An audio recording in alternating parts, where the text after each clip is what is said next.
இடை ஒரு கொடி இதழ் ஒரு கனி இன்பலோகமே உன் கண்கள் தானடி மலரெனும் முகம் அணைவது சுகம் ஒன்று போதுமே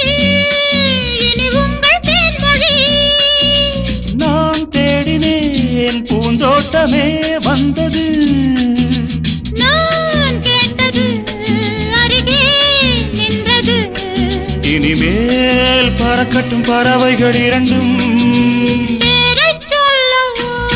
அது நியாயமாகுமா பா பா பா பா பா பா பா பா பா பா